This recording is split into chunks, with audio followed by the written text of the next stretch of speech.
Hi, Video Diary. So, today I want to talk about what I think the meaning of life is. Because I've had to really grapple with that in a new way since Forrest killed himself. Only because there's a there's an impulse to want to just forget the ugly and move along and not deal with betrayal or pain or just the ugly experience that this has been. And of course, that's very uncomfortable because of how much I find I need to shut off my memory valve, you know. If I start remembering my son, how much I loved him and cared for him on a daily level, and it so abruptly ended.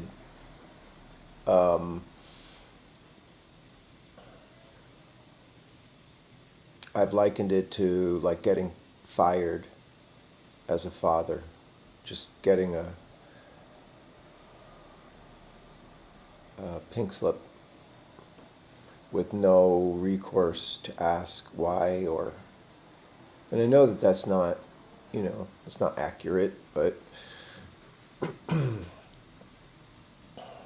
it's not completely inaccurate, because Forrest took all the work and life force that I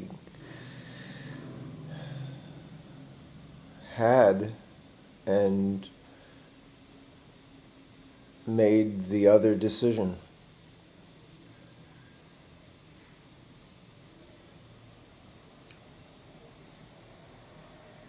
I guess what I mean about the other decision is like the decision that doesn't take into account other people or and even by way of communicating to those other people that this is something you're thinking of, and do they think that is wise? In other words, do you think that every decision that you make should be made without consulting other people that you trust? Other people that you trust will give you honest feedback about how something might negatively impact you and others. You know, it's pretty obvious that if Forrest asked one of his roommates, hey, I'm really itching to get high, what do you think? Well, he knew the answer, so he didn't want to hear the answer. At what point did that decision get made? At what point will you make that decision? That you're saying to yourself that like, yeah, I know it's wrong, I know, but I'm going to do it. You've already decided. And why have you decided? That's, what is it that you're after? That feeling of superpower? I don't know. It's false.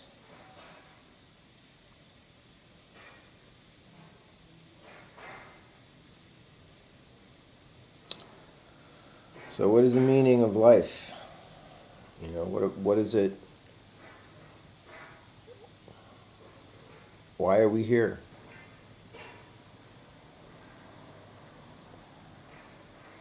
One thing I can say from my experience is that it seems like we're here at this moment in time to help each other flourish. Like, I want people to attend my gigs. I want to be able to teach students and study with great teachers. And even in that little equation, you see how much needs to be in place. You know, great teachers needed to have great teachers and need to be, kick-ass individuals to themselves, because you don't become that unless you dig deep. And people coming, love of something, that cyclical process requires lots of people. That's why musicians go to cities. It's not because we like all the noise and pollution. It's because there's lots of people.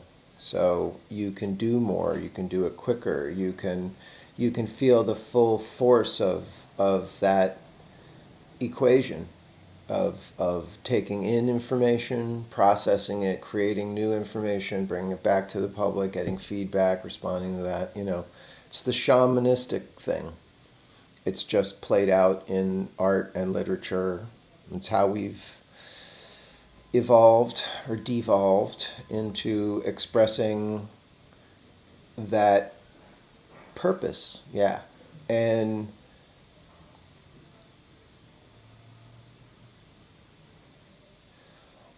yeah, that's been the hardest thing for me to get back to, because Forrest stuck a knife in my progress, in my sense of trusting or even giving a shit, like wanting to do that, wanting to put pleasure. Like, I think of sound sometimes, like I know other guitar players or musicians might experience this, but when you hear some tones together, like, I'm already hearing what that would feel like against, like, other instruments, or even just the formations of chords in the air, which is vibrations of air. That is powerful. And we probably don't even know how it's affecting us, except we go towards our pleasure. If it feels good, we know we're getting something.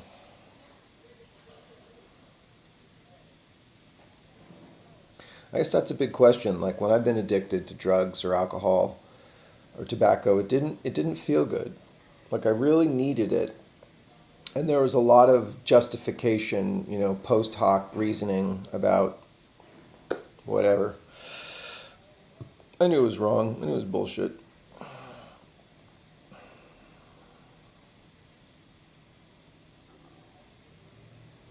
But it wasn't pleasurable.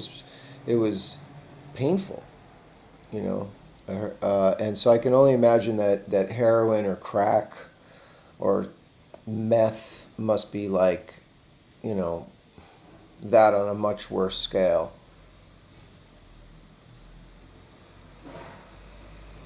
And I'm sorry if you're addicted to those things, because it seems like you're fucked if you are. Unless you have a surge of inner power that says, this isn't me. This is not what I want for my child. That you're like, boom, that you will not accept that. I think you're fucked if you don't do that. If you don't have that. If that's not innately in you to see the contradiction of what you're doing to what our species, what our state is, which is living, breathing. If you obstruct your breathing, it's like walking around with like somebody's Imagine that.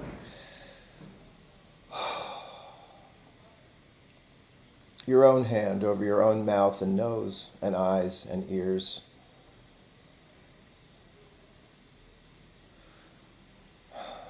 That might be our state even without drugs. But at least we can get up every day and be healthy and mow the lawn and clean our room and not be an asshole and, support the good things in the world, like education, art, fitness.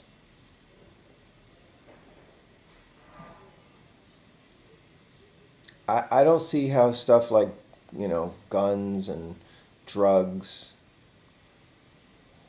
Sex is tough because, we're going to do things for sex that are similar to drugs.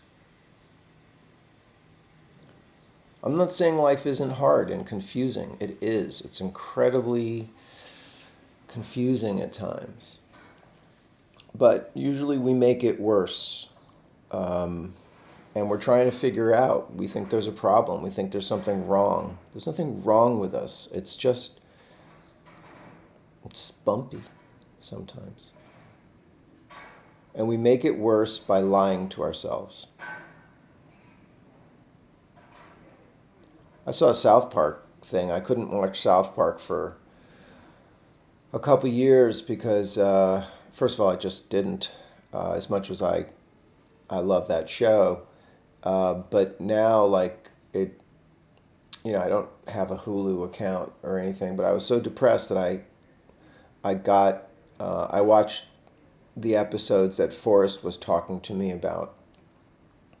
And in one of them, one of the characters is telling the other character, what do you expect? You have no skills and no education.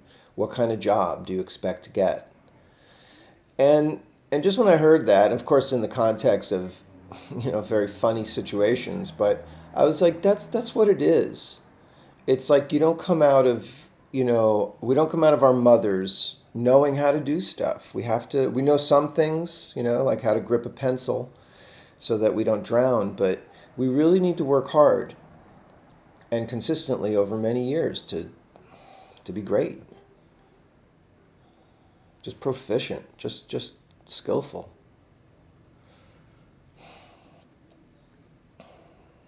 People have only ever paid me for my skills. Teaching, so it's education, but also like my playing skills or my writing skills. Or performer. I've been a performer.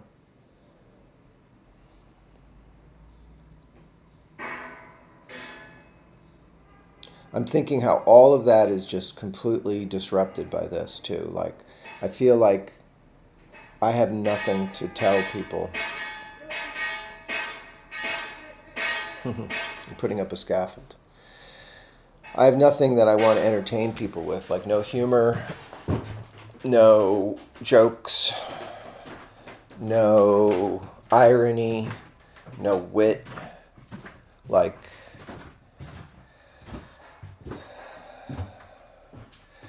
I don't know how to deal with this yet.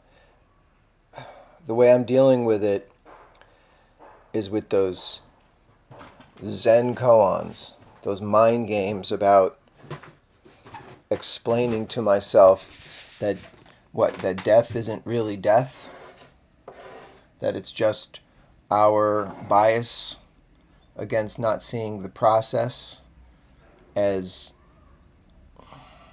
overlapping, that life and death are a process, and that life is the meaning we give it. This is Forrest in here. This is the bones, his dust. So, yeah, sometimes it's hard for me to be satisfied by word puzzles or mind adjustments. And although I know I have to make some to survive this without becoming so bitter that I just ruin what's left of my life,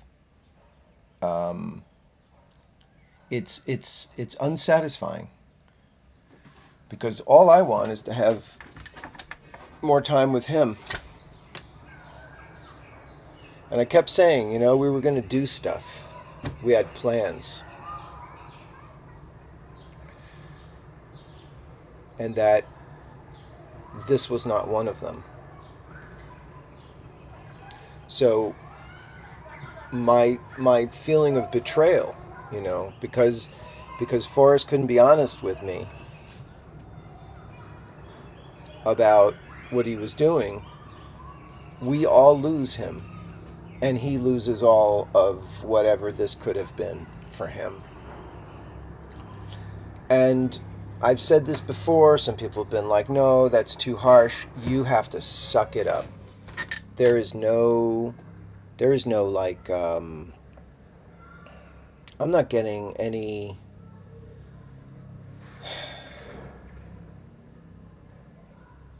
benefit, upside from this. The only upside that people have from this is that they don't have a psychomaniac, drug maniac running their lives anymore. That person is dead and no longer endangering what's left of the family. And do you realize how shitty that feels to a parent? And although Forrest didn't go complete maniac, he killed himself, towards the beginning of a relapse, couple months of a relapse. It was there. It would have gone there again. And that this just feels unjust, which implies that there's some ultimate justice, which there probably isn't. There is the meaning we give, the value we hold for each other, the respect to tell each other the truth. Because what's the upside of lying? So it's like a short term, I would have found out. I don't know how he could have sustained, going to school, having a relationship, or even showing up to another MMA class. How can you do that? You can't.